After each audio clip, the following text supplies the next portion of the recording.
Hello everyone and welcome to my channel. My name is Crown and today we are going to have some more stories that I hope that you will enjoy. But before we start, it will be so much appreciated if you would subscribe to the channel, like the video if you enjoyed it, and maybe leave a comment down below. These simple clicks would mean a lot to the future of this channel and really reward the effort that I put in every day. And now, without further ado, let's go! First story. My crazy Karen neighbor. And oh boy, do I have a story for you. My friends took their vacation time and the plan was originally to do some cruising on the bikes. We are now midway through our trip, but we spent 2 days partying at my new place. It was fun 90s pop music, big bearded shirtless men dancing through sprinklers, singing I'm a Barbie girl, drinking beer, smoking weed, playing poker all on the front lawn. It was the second day of partying when her kid was coming home. Karen was not home at the time and I believe she was at church. I walked over to talk to the kid and said, "Hey man, don't mean to cause you any grief, but your mom's a piece of work." The kid just hung his head in shame and gave me a "yeah, I know." I asked him how he manages to live with her, and the kid admitted it is difficult and said he's got a secret stash of weed in the back shed. I gave the kid a pat on the shoulder and said, "Good for you." The kid is 19, it's perfectly legal, he can buy and smoke weed at the pot shop. Well, I'm a friendly guy and there was no intention on the next part, but I said, "Hey, you doing anything? Wanna come over and hit the bong?" And the kid's face lit up in delight and he said, "Yeah, sure, it's Sunday. Mom won't be home until the evening." I said, "Damn, that's too bad. We were planning on driving her up the wall today. We were having a pretty good time together and the kid is such a good little dude. Unfortunately, time got away from us. 90s pop music, good people and beer will do that. And Mom came home early and she lost her mind. She started screaming saying we're all going to jail. We are feeding her baby drugs. The kid is an adult and he can make his own choices. We did not force his face into anything. Karen is flipping out and Frost had to push it a little too far by blasting the Thabas song that was going to cause her a heart attack. And Karen is freaking out even more now. The kid honestly was greening out. I'd say the 8th hit is what did him in. Karen runs in her garage screaming, a cell phone in one hand and a pair of garden shears in the other. She's screaming that we're all going to prison. She walks onto my lawn waving the garden shears, screaming as CJ, being the big glorious guy he is, stands up and gets in front of her. He just said, chill, maybe you need a drink." And she lost her mind. The psycho actually lunges at CJ, the 6'8" glorious fool, and she got him in the arm with the shears. There was a lot of blood. Now this is the point Karen's face turns white as a ghost. She was screaming, I'm sorry, it's your fault, I'm sorry." And CJ tells her, "Oh no, it's okay." Looks at me, smiled and said, "Call the cops." And yeah, we do. Cops got there and demanded entry to my home. I said no, but I did bring out the tablet. Showed them everything, her breaking in my garage and gym. Her slashing my friend. So yeah, that was my weekend. CJ had to go to the hospital. He did need a few stitches and is going to have to get his tattoo touched up. But out of sheer pittiness, we made sure the cops booked her. Now we bought the kid some alone time, at least until her first court appearance this Thursday. Now, out of complete pittiness, I'm putting all the audio footage of Karen flipping out every time the cops showed up and delivering it to the Crown prosecutor. And here is where it gets even better. My buddy Soup Boy has got me in touch with a lawyer. Soup Boy is a lawyer. We are getting a restraining order to keep her a minimum of 500 meters away from me in my house. Karen won't even be able to go home. So this might just be the last post about this specific crazy Karen. Next story. Accidentally impersonated a police officer. So a while back I was coming home from a Halloween party. I got in a police officer costume for no reason other than they let me keep the costume when I played a police officer in a safety video at work, so I didn't have to spend any money to go to the party. Plus, it was very high quality, convincing, and realistic. A network TV show had donated some old costumes since we do a lot of charity work with kids. I'd had a few too many, and by the time I'd left the party, I couldn't really tell you what I was dressed as, or where I was coming from, or where I was headed. I was just on autopilot stumbling back to the bus stop home. As I was making my way, someone seemed like they were flagging me down. They were yelling, "Hurry, hurry! There's a couple fighting and I think she's about to stab him. You have to come quick." Still on autopilot, I ambled over in their direction. Not in any big rush, so the girl was really floored and kept yelling at me. And I'll be screwed. There was a fight going on. I wanted to say to the person who'd flagged me down, "How considerate of you to clue me into this awesome fight so I can watch." But I wasn't feeling articulate enough, so I just kind of gave a thumbs up and watched the two people screaming at each other. It was a young man who looked as though he'd just been woken up and came down from his apartment, and a woman who was dressed for the clubs but looked a mess. They were screaming at each other and she kept shoving him and making threats like, "It was always $50. Are you really gonna let me have to mess with you over $50? While the guy just kept saying, "I am not gonna argue with you, I'm not." It seemed like people were looking at me, but I didn't have the slightest idea why. Finally, the person who had flagged me down said, "Well, are you going to, do something?" I was baffled and a bit flattered, but also confused. I was trying to make a sense of the situation. Was I somehow involved in this altercation? Did I know these people? Did I cause this fight? But it was clear everyone expected something of me. So I decided the best course was to fake it until I make it. I charged over doing my best impression of authority, while trying to place the face of either person in the argument. Can't remember exactly what I said, but I'm told it was along the lines of, Hey guys, chill. What's the matter? What's happening? Let's just talk." As I got closer, I saw the woman was holding her car key between her fingers and jabbing it out like she planned to stab the man with it. I just giggled and said, "Okay. First of all, that won't work. Haven't you seen World Star? Man, how are you letting her back you up with a car key? Come on, she couldn't open a can with those." I don't know the first thing about physical altercations. Sober me wouldn't be the slightest bit emboldened by street fighting videos I watch at 3 a.m. But apparently drunk me felt qualified to proffer advice.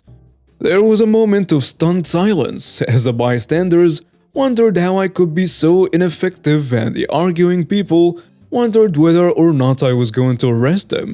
When it became clear I was as clueless as they were, the argument continued. Someone in the crowd said, "What? Did you hear that?"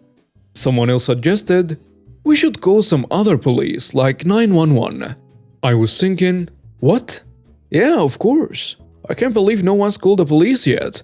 This is really getting out of hand. Good idea. Maybe I should call." But I got distracted by the guy going, "I paid you what you're owed. You can't go changing the price." And the girl was shrieking, "Don't talk nonsense with me, Brian," as he had closer and closer to him and he had to dodge her crazy key hands. So I'm just slack-jawed watching them again along with everyone else, when someone finally says, "Stop her.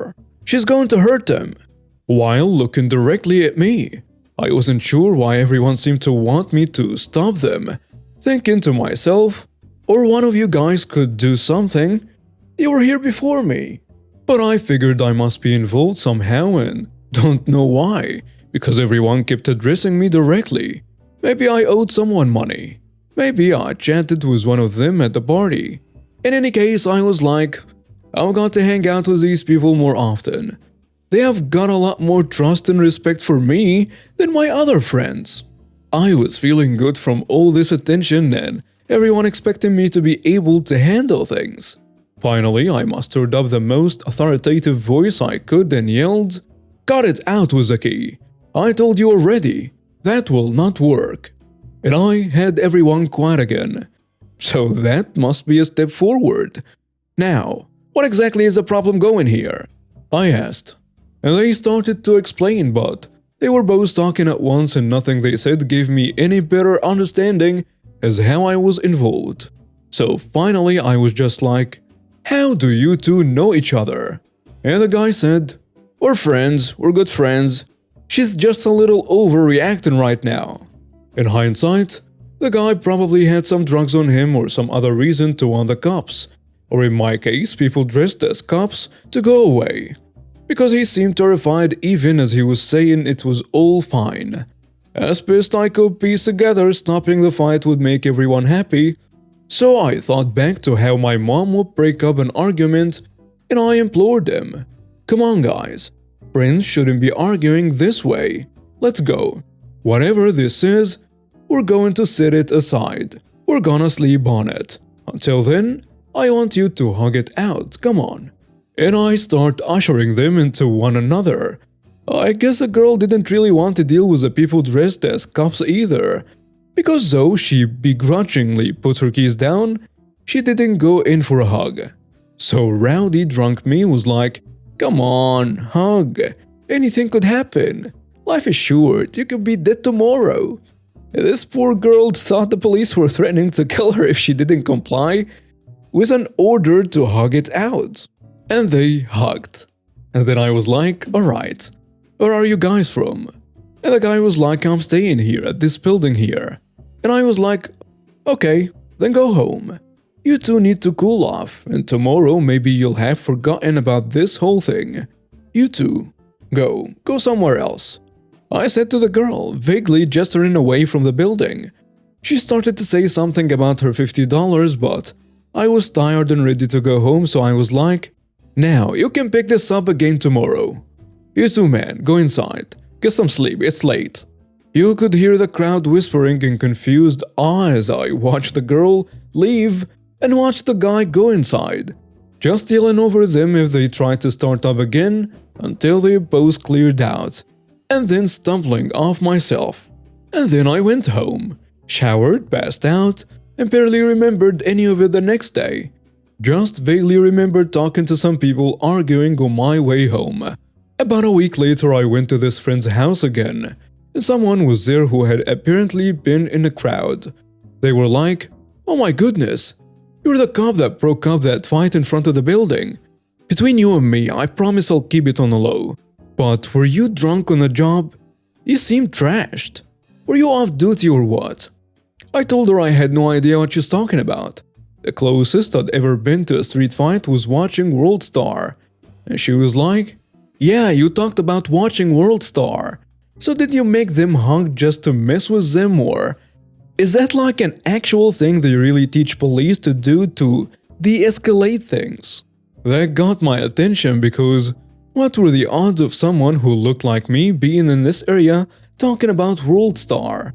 And I did remember the people I talked to hugging. So I asked her to elaborate. And as she recounted the events, the whole thing started coming back to me. I was like, "Hey, yeah, that was me." And I laughed. Focused more on the breaking up a fight part and not really registering the cop part. So my confused buddy was like, "Don't pull her leg like that. Come on. They wouldn't let you be a cop on your best day." And I had to think about that one for a second, because he was absolutely right. Finally, I put the pieces together and sheepishly explained the mix-up. We all had a good laugh over it, and I learned never to drink while dressed as someone who is illegal to impersonate even accidentally, because you never know what could happen. Next story. Don't want to lend a cart for 5 minutes? Have fun waiting on the elevator for an hour. For some background, I own my own small business and have a couple of storage units for extra overflow of supplies, inventory, etc. from our main location. The storage units are in a building where you drive in on the main level, then there is a basement level, where my storage units are at, and then 2 levels above the main level. There are also 2 elevators, a smaller one which can fit 1 person, and a much larger one that can fit 2 to 3 people. So today I drove in and noticed a moving truck in the main area, which is nothing out of the ordinary. However, I realized that there are about 10 people helping move stuff, and they have every single cart, which was about 8 carts. that the storage place provides to help people move stuff from their car to their storage unit and vice versa. I asked if I could borrow a cart for not even 5 minutes and I'll be on my way. But lo and behold, I get told in a really witchy voice, "No, we need these carts to move our stuff." Okay, whatever, it'll make a few extra minutes to get what I need, but not the end of the world. So I go to the larger elevator to go down to my unit, and on the way down, I realize that they are on the top floor and I'm on the bottom floor. I also realize that if I place a box in the elevator door, they won't be able to use this elevator. So I decided to put a box blocking the elevator from closing and decided to take my sweet time getting what I needed. In addition to cleaning, making a few phone calls and so on during this time, and the 5 minutes now becomes an hour. I eventually finish what I'm doing and go back to the main level with what I need and see 4 people waiting in line for the smaller elevator to go back up since they can only go 1 person at a time. Did I really need to do this? No. But if you don't want to help me out for a few minutes, then be prepared to have your time wasted. And now we have reached the end of today's stories. Thank you for watching and see you next time.